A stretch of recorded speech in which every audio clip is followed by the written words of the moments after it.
هغه تکلیف په وجه باندې مو وزیر اعلی صاحب لامي چې مهرباني وکړه په خلکو باندې رحم وکړو.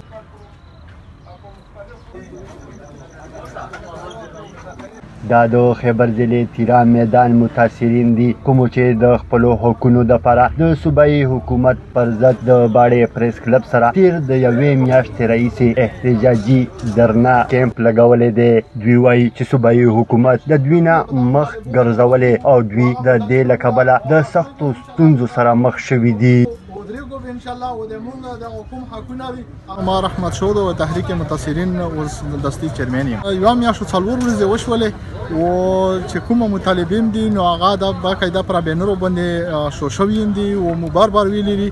د خلکو ډیر زیات مسله مسایل جوړ شوي دي چې کوم هغه باندې مونږ وروتي یو معاهدو باندې هغه معاهده پبلیکیږي نه. یو خبره دا دوه خبره دا چې د خلکو لا چې کومې د سیمولا روپی دي هغه کې افراتفری روانه رو 2000 کسانو لا روغلی او 10000 کسان پوتی دي او همدا شونته روجادو او ډیر خلک په تکلیف کې تو صدا ټینټ وینو او د چا قسم چاله سم مسله جوړه کړی رو چې یاره تو په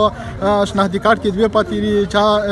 تو ډوپلیکیټ ته چا څه او چا څه خو سم دومره مسالې جوړې شوې دي چې غولای په هر شکل سره مسله جوړه کړی او روپیو ته لسکیږي نه. مې تا پرې مو سوچ د خلکو مطالبه حل شوې نه وي هغه چې په هر شکل سره نو د دانه پاس نور پلان جوړاو. صوبایي حکومت نه مخکې نه څه مطمئن شوی خو اوس فعل حال چې کومه خبرې راونې دي کومه دا اوس د کوم روپی دي کوم مخکې روپی ریلیز کړی وي اصلور عربه روپی او وسره د خلکو لا کوم روپی دي نو اوس مو مطمئن ځکه نه یو چې ډیر خلکو لا تکلیف دی نو هغه تکلیف په وجه باندې مو وزیر اعلی صاحب لامي چې مهرباني وکړه په خلکو باندې رحم وکړو. روجادو ډیر خلک په تکلیف کې دي یو روپی ته نه ملويږي مولا مولا خلک کوم رسي و دلته کوم تکلیف دی نو هغه تکلیف مو برداشت کولای نور نشو. ما نو ما رحیم شورو مایدون د بوغ که ملک دین خیریه مرخون خیریه بیا خبی خیریه ستوندو سره مخ یو چې مثال کا پسلو کې لاس ولا یا پینځولا به ملوي د روپی او نور انداز در په دکې ګرځيږي او پسول او په هغه باندې مجبور شوي دي د خلک. ورمای خو زه د تاسو استقامت لا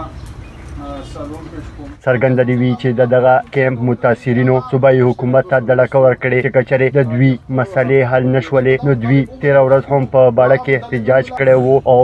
نن ورځ به هم احتجاج کوي او را روانو 100 ورځو کې بعد دوی بیا د ډي سي خیبر د دفتر مخې ته پر لټ وهي. محمود الله خان افریدي سنو پښتونخوا خیبر.